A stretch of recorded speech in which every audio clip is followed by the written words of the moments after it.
everybody. Welcome back to Gaming the System. Today we are Alex, Jem, and Matt, and we're going to be talking about romance, romantic relationships in gaming to make a change from.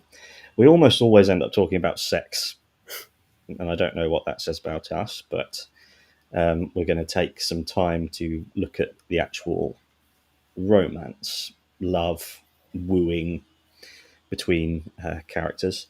We're going to start off talking about interactive romance, which is romance where you can choose to choose whether or not to romance someone, how to romance them, um, and look at how those kinds of dynamics are portrayed in games, what is realistic about them, what is unrealistic, what is healthy, unhealthy, are they positive, are they negative, or are they somewhere in the grey area in between?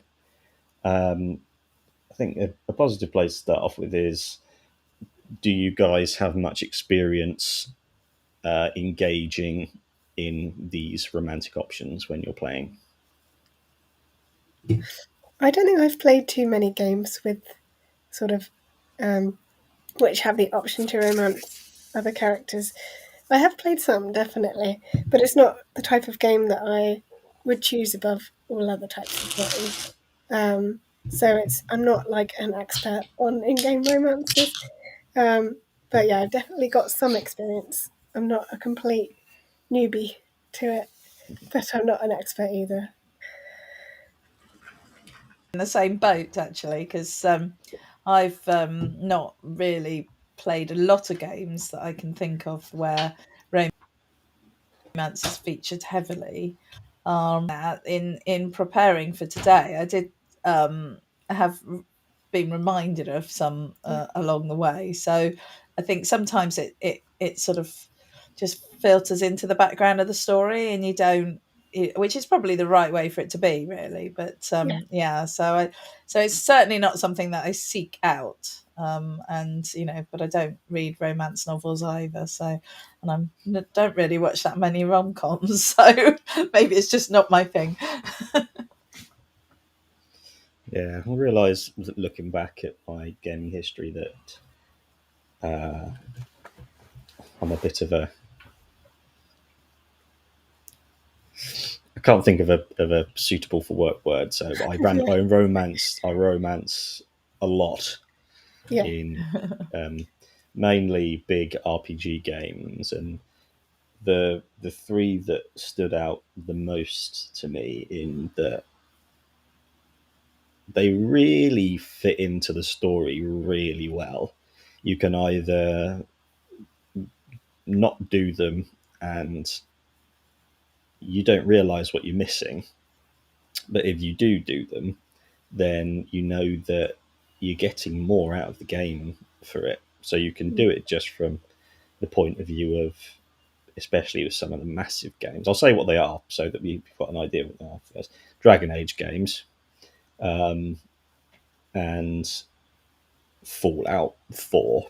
Mhm. So the two biggest ones for me are Dragon Age Inquisition and Fallout 4, because they both have such they're not just afterthoughts, they are entire big stories that you have with each character, and each character is very distinct and they have their own amount of agency and story to themselves. And you can think of it as it's just another interesting long side quest to go on. But I think the biggest impact it's had on me is that it is so profoundly normalized non-heterosexual relationships, because it makes them so simple and accessible that you just go, oh, I like him, so I'm going to romance him, or her. But we'll come on to whether that kind of dynamic is it where everything should go? What are the flaws with it? And I found the perfect words to describe one phenomenon, but I'll come on to that later. Um, I suppose, what your impressions of interactive relationships in games? Do you think we'll probably have to come to whether narrative romance or interactive romance is which one is superior in terms of its relationship to feminism and patriarchy? Um, do you think that these interactive romance options are, I can't think of a more nuanced way to say it at the minute, are they positive or negative elements in the gaming industry? Um, Well, I think like anything like this, it all depends on how it's set up and how it plays out as to whether it's a positive example or a negative example. I think for me, when I'm gaming, what that I'm looking for an escape from reality and sometimes an immersive experience and story experience.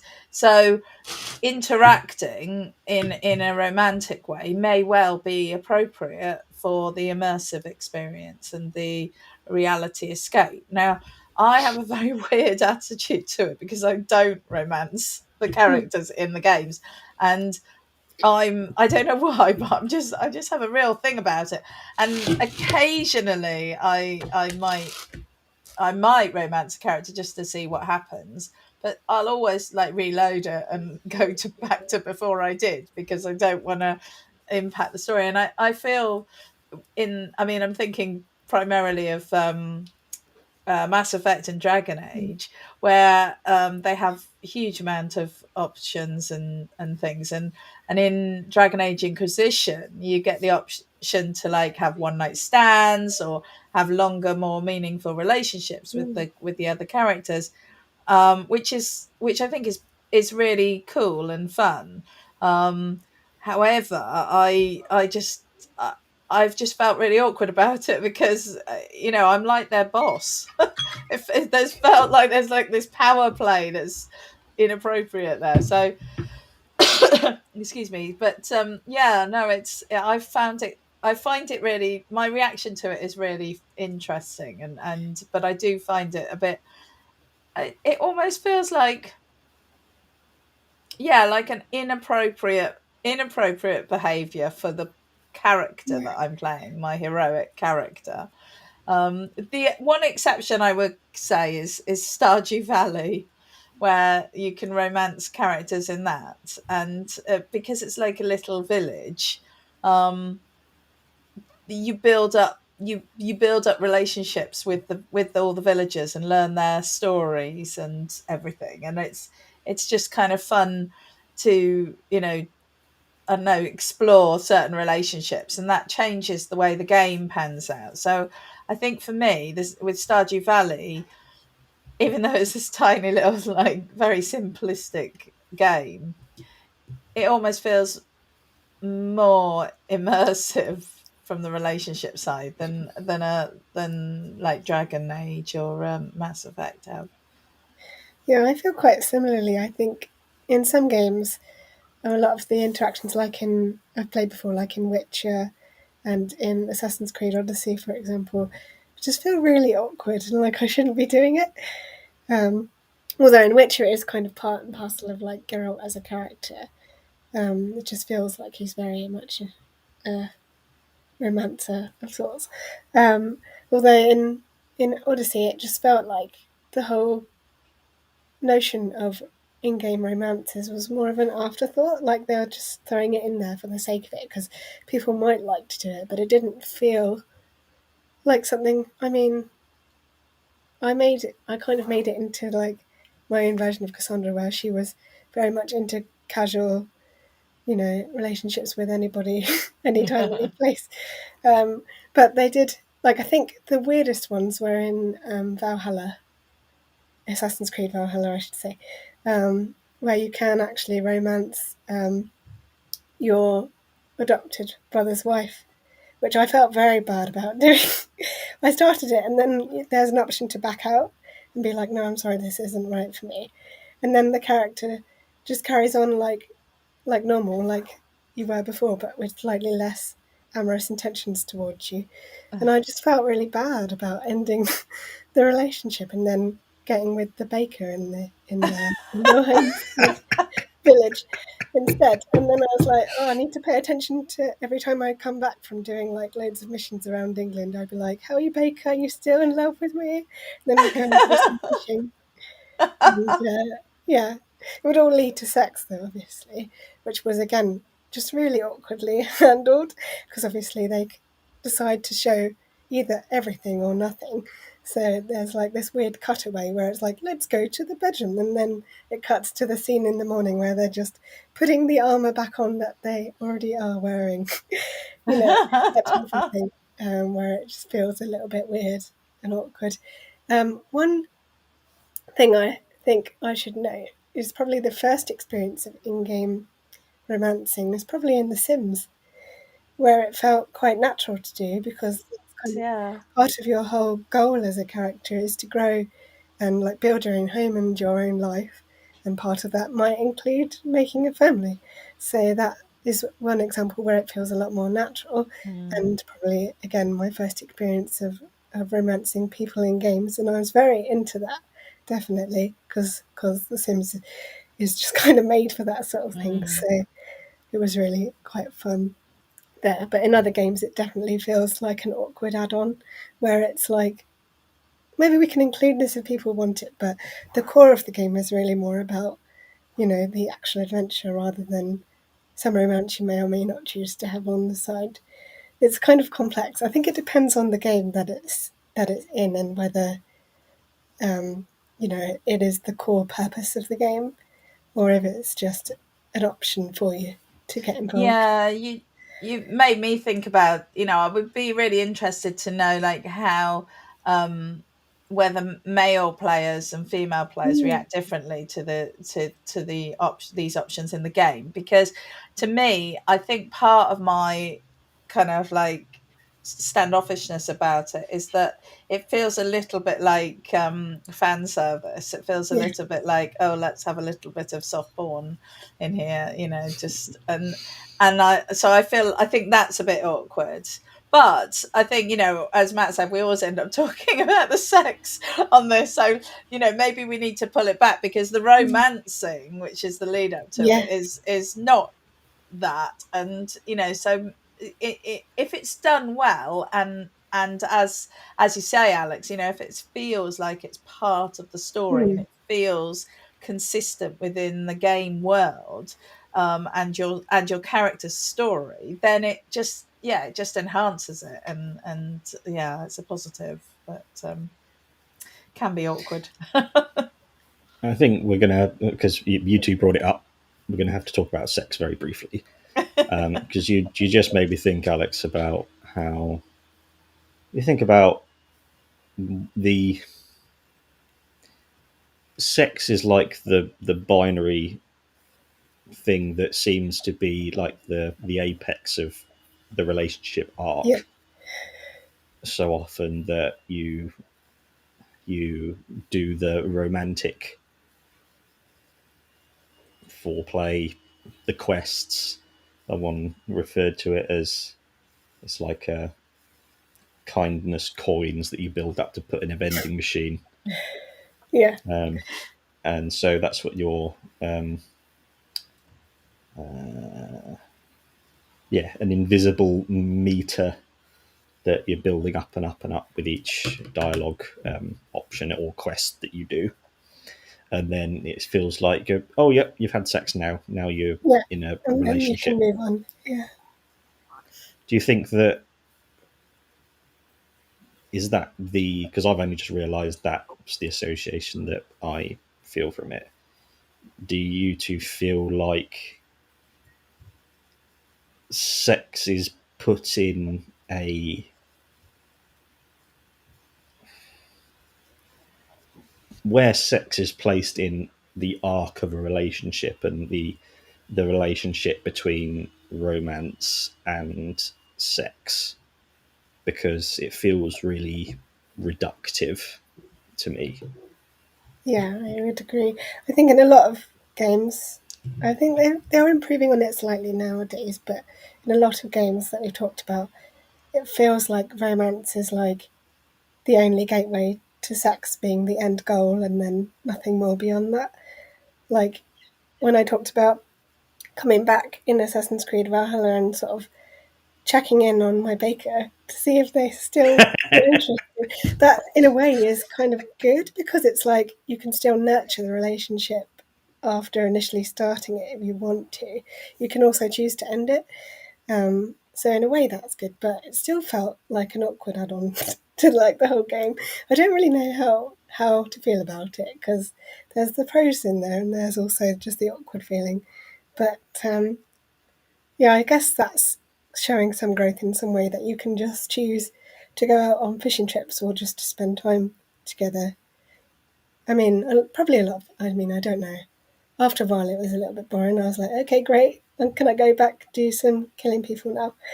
Um, you know, but I guess that just depends on what sort of mood you're in when you're playing it. Um, but yeah, I very often feel like within these setups, sex is just the end goal for a lot of the sort of protagonist Mm, characters. mm. Yeah, I think it's quite problematic from that perspective Yeah, that and also that it's very simplistic, like, oh, you yeah, just have to say a just couple of yeah, flirtatious things and make a few nice compliments, and then you jump into bed together, and that's it. Then you never talk about it again. I think it's because they either they go all in which case it's like Stardew Valley and you end up married with a family, or The Sims and you end up, with choices to storks bringing babies and all sorts of things, or you sort of do this sort of half-hearted sort of portrayal of a relationship. And I think, it's difficult, isn't it, because I like that in Dragon Age, when that your relationships can impact the world, um, and the choices that you make, and in the same way that the relationships between the characters can have the result of characters leaving your party or refusing to work with certain other characters and things like that, and that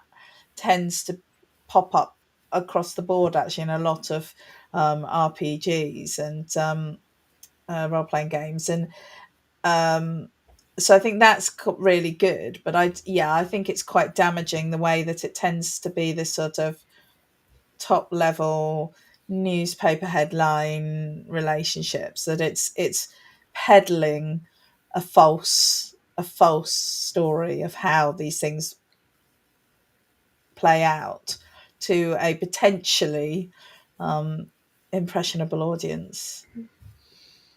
I feel like um, in the experience of a young, straight, white man, such as myself, um, is relationships in general are really difficult and nuanced and complex. And as particularly as one grows up, like formative years, I think most people are searching everywhere for clues on how relationships work.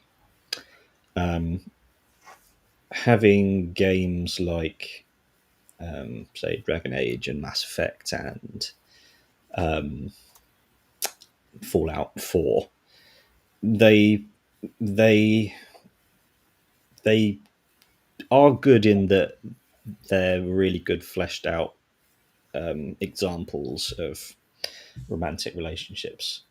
But one thing from the male perspective that we are sort of indoctrinated with um, through so many stuff. This is a more of a healthier way to go about it, but it's the idea that you can have anyone, everyone, every woman is a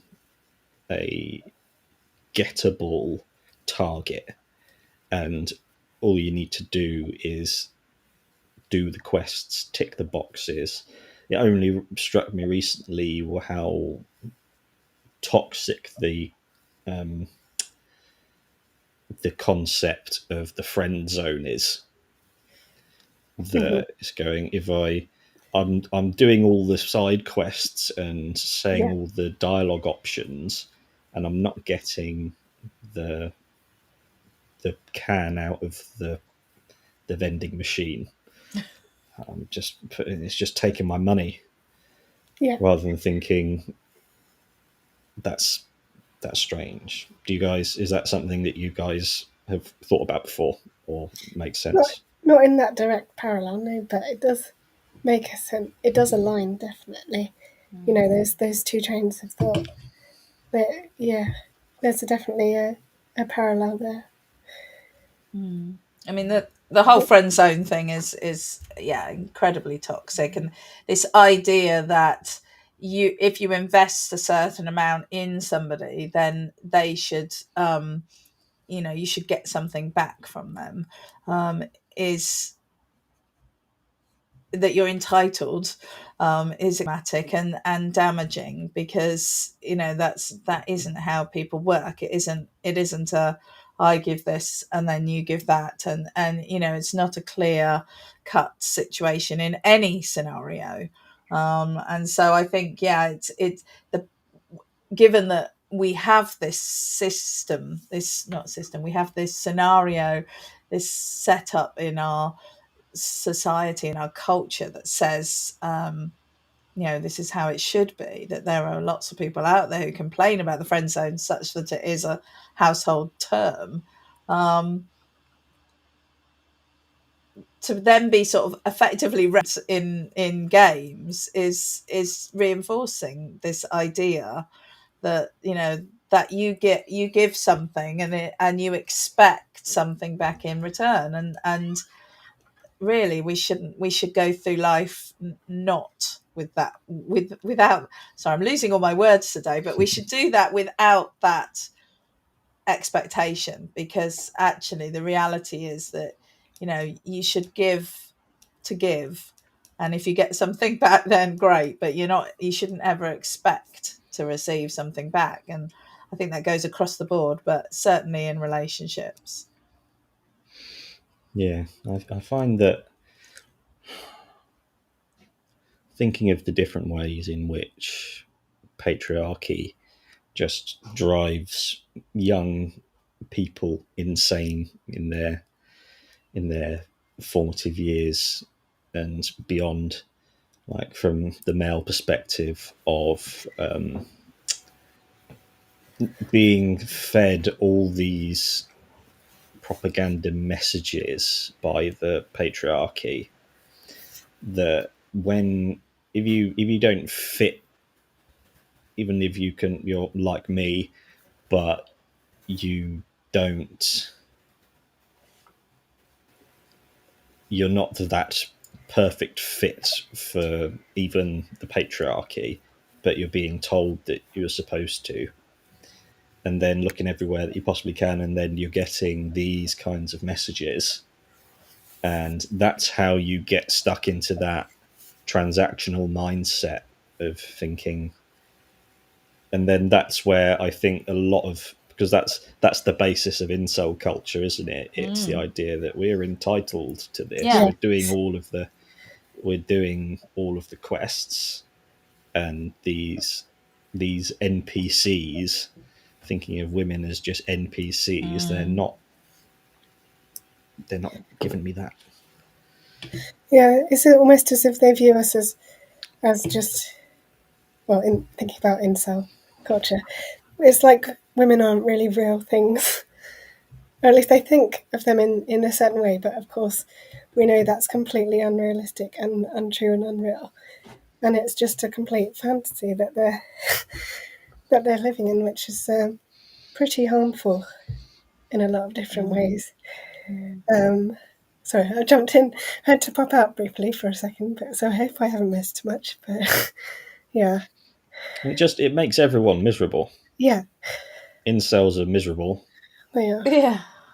and They are. they find solace through getting together and venting their frustrations, and then that just builds up, and it's encouraged because that kind of that kind of element in society is a vital part of perpetuating the patriarchy. It's that hatred of women, and then for the female side of things, I can only imagine the impact that the patriarchy has on just any kind of relationship. Because if you the perfect way to perceive you can build a good relationship with someone is to be on an equal power level, Mm. and the patriarchy makes that impossible. Yeah, idea of that's why we need equality, because then everyone can be happier. The Yeah. idea that you can't have men are told you can have everything, but we need to accept that there are things you can't have.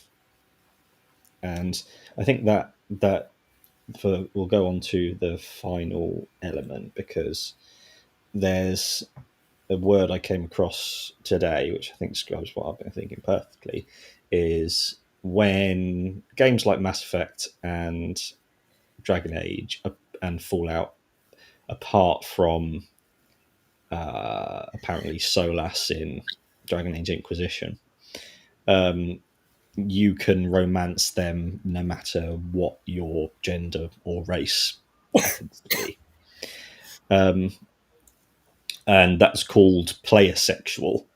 So these characters are will can be attracted to the player character, whatever it may be.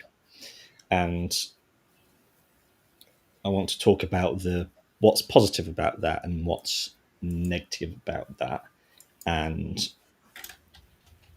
what can what should what a positive evolution of this kind of game might be in the future. So, is it what are the good parts about you being able to romance any one of these characters, do you think?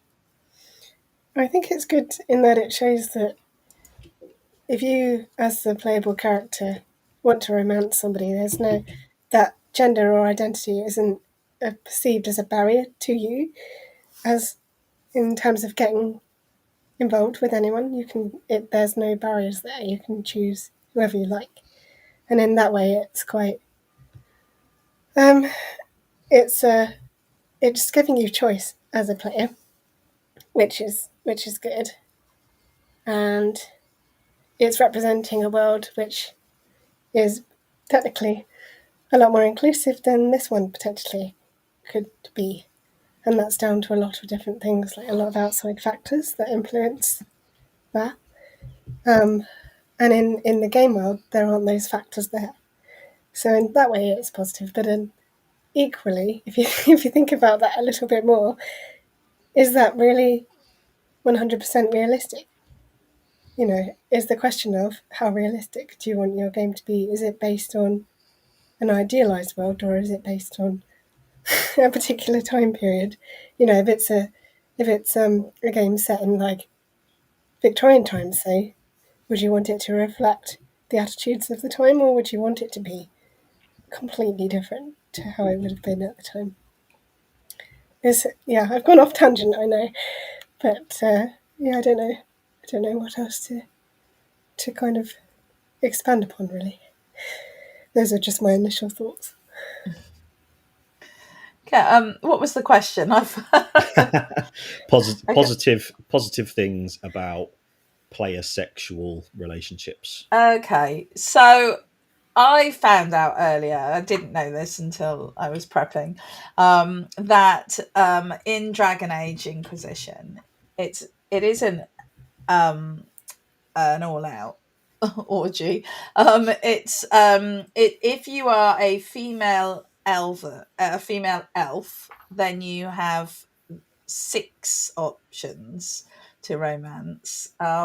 If you're a female human, you have 5. All other combinations have just 4 romantic options. Um, So they have made some decisions in there. Now I'm not sure exactly who can romance who under what circumstances, but I think that it that they when they've designed it, they've obviously said, oh, these people wouldn't go with those people and things like that for various reasons, whatever those reasons be. So but I do think that it's a positive that it's positive to see that within these imaginary worlds we are beginning to break down some of the barriers around sort of cultural and social expectations about who you can and can't romance, um, and under what circumstances. And I think that is a positive thing, actually, because I just think that the more we see these things happening around us, the less horrified and shocked everyone will be when they see it again. And but I do think that the games industry is still lagging behind when it comes to, say, if we compare it to movies or TV shows and things like that, where I think it's becoming much more just sort of background. It isn't really a big thing. Like, I mean, I remember watching the first kiss between two women on Brookside, or was it Brookside? Yeah, anyway, years ago, and everyone was horrified and excited and shocked and amused and what have you, but it was a big deal. But it was years, it's been years. But nowadays, you see, same sex relationships, polyamorous relationships, all sorts of interesting open relationships, all sorts of stuff going on that is just part of the story. It's just in the background. It's not specific to, like, it isn't a big deal. So I think that games have a bit of a way to go, really. Generally, I think it's quite a positive thing that they're allowing um, a wide, broader, a broader choice. I would have real problems, I think, if it was if the being very restrictive about who could romance who. I think that would be extremely damaging. I think where we're at now is not necessarily positive, but it's moving in that direction. Yeah, it's not the best, but it's better, and I Exactly. think it's going to get better. The I think the positive side is, yeah, just what you're saying. I was thinking of it as in terms of you need to saturate society with these supposedly fringe elements of things. So when you just go, rather than thinking, oh, we'll have three romantic options and we'll make them really rich and have lots of like subtext to them, just go, you can shag anyone, you can shag anyone, you can shag anyone, you could shag anyone, and have that be the core the core level of it. And it the problem with patriarchy is the default mode is heterosexual relationship, um, with the man being the one in control. Mm. Um, and the further we can get away from that, and the amount of saturation that we can do it with, is the better, really. On the negative side,